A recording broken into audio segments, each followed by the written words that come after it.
I'm a truck driver, and on Monday I fueled diesel, and today I fueled again. I paid 67 cents a gallon more in diesel. And I have 300 gallons I put in, so that's a lot of money. I mean, Americans are we're struggling here. We need help. Or we're supposed to be America first. That's why we voted President Trump in. I voted for him every time, and I voted him because he was America first and got rid of the illegals. And it's not happening. This war is going to be costing us, and we're all going to start paying more for everything. Welcome back, Patriots. Buckle up, because today we're diving deep into the economic chaos unfolding, supposedly under an American First banner.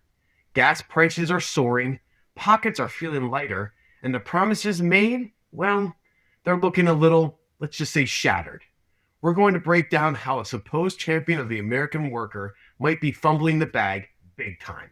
Stick around, because you won't believe some of the excuses and outright delusions we're about to dissect. Let's roll the tape.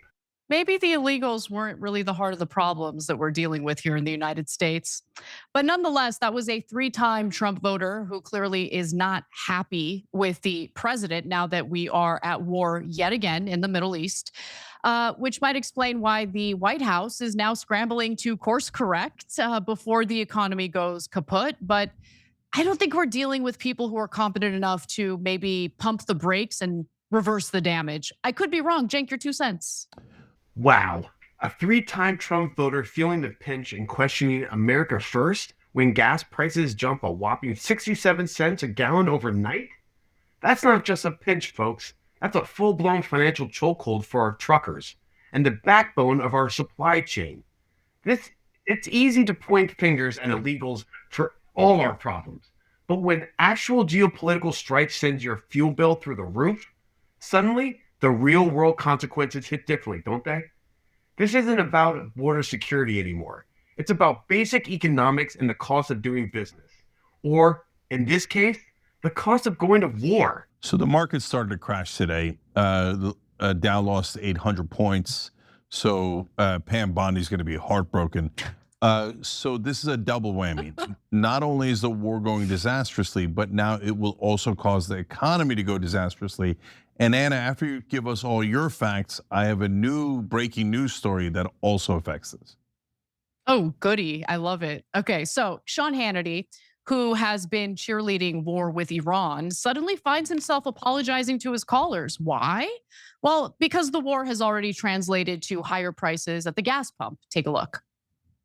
President Trump has stopped nuclear weapons from being in the hands of an absolute madman. And that was not just the biggest thing, it was absolutely essential. He had to open the Straits of Hormuz, or the world oil shortage would have been devastating for everybody. We're already up again over $4 a gallon, by the way, in diesel and gasoline, or at least diesel. Gasoline, I think, is still staying under. By the way, I'm very sorry about that, because that means less money in your pocket, and that makes your job harder. The only thing I can say that maybe will give you hope, I think this will be temporary. That's my guess. It always is with President Trump. He always knows the right path back to prosperity for us. Sean Hannity, bless his heart, trying to sprinkle some temporary pixie dust on a raging inferno of gas prices. Always is with President Trump. He's always knows the right path back to prosperity for us. Really, Sean? Is that the same crystal ball that predicted inflation was transitory? Look, optimism was one thing, but blind faith while the Dow plunges 800 points and gas prices hit the stratosphere is just flat out irresponsible. It's like telling someone their house is fine while it's actively burning down. We need solutions, not just it'll be fine because Trump says so kind of thing. Americans deserve better than some BS when their wallets are getting thinner. Hannity, your guess is garbage. And the reason why I say that is because you're not an idiot and you know what's going on in the Middle East. Iran has struck some of the oil infrastructure in the Middle East, which is going to be disastrous. And not just the oil infrastructure, also gas infrastructure. So Qatar's, LNG production was targeted. and now it's offline indefinitely. So that's going to hurt. We don't even know when they're going to be online again. The Saudi oil fields were targeted. It was blamed on Iran. Iran has taken responsibility for some of the strikes that have been carried out. They didn't take responsibility for that strike, which makes me think it might have been a false flag carried out by the Israelis. But nonetheless, the point remains. The oil fields are being targeted. Oil infrastructure, gas infrastructure is being destroyed. Yeah, that's going to cause prices to go up at the pump. And that has hey, you know what? This is an actual trickle down effect, because if the price of oil and gas goes up, that translates into higher prices for everything. But Cenk, there's a Fox News poll that shows that in the past week, the average price of gasoline has jumped more than 25 cents to $3.25 a gallon, which would be quite a bargain in California. But in the rest of the country, that is a higher price, of course. That's 13 cents higher than on former President Joe Biden's last day in office. And Americans were really concerned about the cost of living before we went to war against Iran. So those concerns, of course, haven't been addressed and aren't going away anytime soon. Only 22% of voters say inflation is completely or mostly under control. 57% rate their personal finances negatively. Half of voters identify the cost of living as the most important economic issue facing the country, far ahead of government spending at 18%. I wish that number was a little higher, though, because our debt is insane. Jobs at 10%, income inequality at 9%, tariffs at 8%, and taxes at 4%. And Politico spoke to several anonymous energy industry executives with knowledge of the Trump administration's strategy or lack thereof. And the White House is apparently looking under every rock for ideas on improving energy prices, especially gasoline prices, said one of the executives. How about we don't go to war in the Middle East and risk, either destroying or damaging oil and gas infrastructure in oil and gas producing countries in the Middle East? This isn't difficult. Energy Secretary Chris Wright and other advisors focused on energy policy, including a council led by Interior Secretary Doug Burgum, are getting screamed at to find some good news on bringing down prices. The same executive said. And shockingly, Politico reports that the Trump administration had no plan at all for how to keep energy prices low when they launched this war. Secretary of State Marco Rubio and other hawkish members of the administration were. So let me understand this. The Trump administration, supposedly the champion of American energy independence and low prices, had no plan for keeping fuel costs down when they launched a war in the Middle East? You're telling me the guys yelling America first apparently forgot to plan for the America part when it came to filling up our tanks? This isn't just a misstep. It's a colossal failure of foresight. It's like building a fancy new home but forgetting to install plumbing, and then silencing the people who actually understand how to keep the water running. That's not leadership. That's setting the house on fire and then blaming the fire department for not bringing enough buckets. Man, this is absolutely unbelievable. Leading the administration's planning, but other administration officials who would normally argue to keep oil prices low had initially been told to take a back seat. And per one of the other energy executives, the faction of the White House that would care about $80 to $90 oil per barrel, of course, was being silenced. There were louder voices winning at the moment.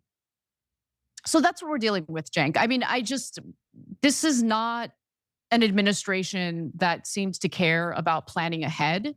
And not only are we getting dragged into a war we shouldn't be involved in at all, there's a price that we're going to pay, both when it comes to potentially losing more soldiers, but also when it comes to bankrolling this war and the impact it's going to have on gas prices. So we're already starting to see the beginning phases of all of that.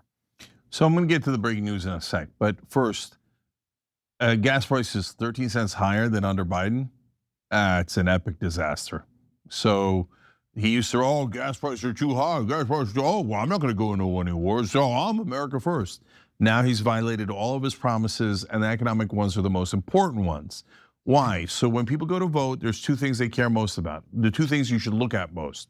One is which way are independents leaning? The other is what do people feel about the economy? So those are your two most important indicators of who's going to win an election. So for example, right now, if you looked at the approval ratings of the Democrats in Congress and the Republicans in Congress, the Democrats are still lower in approval rating than the Republicans. So you think like, oh, so it didn't affect the Republicans. No, that's not right. The reason why the Democrats' number is lower is because there's a ton of internal dissatisfaction within the Democratic Party. They don't like their own leaders, and they are very right? So they're disgruntled with their own party, but when you go to see who are people going to vote for, independents are leaning massively to Democrats just to get away from the Republicans, not because the Democrats have done a great job of bringing them in, but also as you just saw from Anna's numbers, the economic numbers are terrible. Those are the kind of economic numbers that I thought would near guarantee a loss for Joe Biden. And so that turned out to be, right. It was in a lot of ways, right? And now Trump is in the same exact kind of trouble, in fact, a little worse. So then that leads me to the news story that I just saw. The Gulf countries, here, let me read you the headline from Financial Times, and they have an exclusive on this. Gulf states could review overseas investments to ease financial strains caused by Iran war. So there's a hidden meaning in there. So what they're saying is, look, we now have all these costs. We've got apartment buildings being bombed, and this is because of America and Israel. And as I told you earlier in the show, I was on a show that was based in the UAE this morning, and they interrupted for breaking news of one of the top billionaires in the UAE going basically, I thought we were going to be protected. That's why we did the deal with Israel and America. Now it turns out, no, we're in greater danger. So what was the point? And why did America choose to go into this war knowing allies like us would get deeply hurt? So now when those very wealthy Gulf countries take away their overseas investments, what of course they're referring to as Israel and America, well, that's going to hurt our economy too. But the hidden meaning is overseas investments in the Trump family. Yes. Oh, yeah. Okay. Oh, finally a silver lining. Yeah. Give it to me, Jen. Give me more. Give me Yeah. more. So the Gulf countries were told by Israel and America, especially UAE and Saudi Arabia, don't worry, sign the Abraham Accords and we'll put our bases there and because of us, you'll be perfectly protected. And now they find out that it was all a lie. Now, of course, we could have told them it was a lie from day one. It's stunning how little some world leaders know, right? And they feel super burned right now. And remember, of course, there's the $400 million plane that was given to Donald Trump. The Saudis gave $2 billion to Jared Kushner to invest. And then there was a talk of a new deal with the Trump team. Not talk, there was a new deal with the Trump team and they were gonna get a couple more $1 billion from that. Now, if all of that starts to go away, then Donald Trump's gonna be in a cold sweat panic. So that is a very interesting threat, but also goes to show you those countries are super pissed at us for starting this totally unnecessary war that has hurt their countries and their interests. So now even our allies are looking at hurting our interests, which is only going to make the economy worse. So Anna, I'll give you a second silver lining here. As those countries begin to put pressure on Trump, and we start to run out of interceptor missiles, at some point we're going to have to withdraw our ships from the Gulf. Otherwise, without interceptor missiles, they'll be sitting ducks. Mm-hmm. So what if Trump in a couple of weeks goes, well, I said 4 weeks, and this thing's turning into a disaster. Gas prices are sky high. My beloved stock market has crashed. And now the sheiks won't even bribe me anymore. All right, Israel, we got to go. And then Israel. That'd be great. He should do that now. He should do that right now. In fact, it would have been like, there's actually a pretty clear exit ramp right now where he could theoretically, even though we know the truth, but for people who aren't paying close attention, I think they'd fall for it. He could claim victory. I took out the Ayatollah, obliterated Iran's nuclear facilities. We're done here. Bye-bye. But yeah. You remember I said that in like the second day of the war. I was like, we already killed Ayatollah. We already destroyed their nuclear facilities. Yep. Mission accomplished. Let's get it. At that point, no American had died, right? So now we got 6 dead. And guess what? Now Republican senators are beginning to say the same thing we were saying. They're like, wait, are you sure the mission isn't accomplished? I mean, they'll get upbraided by their Israeli handlers. But so the only reason we're in here is because Donald Trump feels some sort of loyalty for certain reasons to the Israelis. I don't think it's loyalty. That man isn't loyal to anything other than himself. I think for Trump, there's something going on, and I don't know what Netanyahu is hanging over his head, but he tends to get more and more extreme in favor of Israel's cause after Netanyahu visits. So do Yeah, with that you know what? information what you will. Yeah. Yeah, real quick, last thing on that. So, look, Trump loves money. The Israelis gave him the most amount of money in these elections. The Adelson family did, et cetera. But the UAE and all these other Gulf countries, Saudi Arabia, et cetera, were giving him even more money. So now they're threatening that. But I think I'm just going to say it. I've been saying it. I think it's blackmail because if he wants more money, he would definitely go with the Gulf. Blackmail, folks? Loyalty to Israel over America economic interests? This is where the rubber meets the road. If the Gulf countries are threatening to pull their investments, including from Trump family ventures, because of this war, then we're talking about real leverage. It raises a serious question. Are our foreign policy decisions being driven by the best interests of the American people, or by something far more personal and financially motivated? If Trump's America First becomes Trump First at the expense of our economy and global standing, then we need to call it out. It's not about being anti-Israel. It's about being pro-America. And right now, that's not what we're seeing. And now the Gulf countries have turned against Israel in this reporting. So if it's money, he'll definitely leave, right? But it seems like he didn't want to do this war in the first place. He called it a detour. He said it is for other countries. So I think they've got something on him. But if he does leave, like it's gotten bad enough, and he's thinking I'm cooked anyway, and he withdraws our troops and withdraws from the war and leaves Israel by himself, then we'll definitely find out if we were right or wrong. Because at that point, Netanyahu will definitely release whatever information he had on Trump. Okay, folks, that's a wrap on this deep dive into the economic fallout and the shattered promises of America First. From skyrocketing gas prices to the White House's lack of a plan, it's clear that the decisions being made are hitting our wallets hard. So tell me, what do you think? Are these just bumps in the road or a sign of a deeper, more systemic issues? Let us know in the comments below. Don't forget to like this video, share it with your friends, and subscribe to the channel for more hard-hitting truths. Stay informed, and we'll see you next time. And as always, stay vigilant, Patriots, stay vigilant.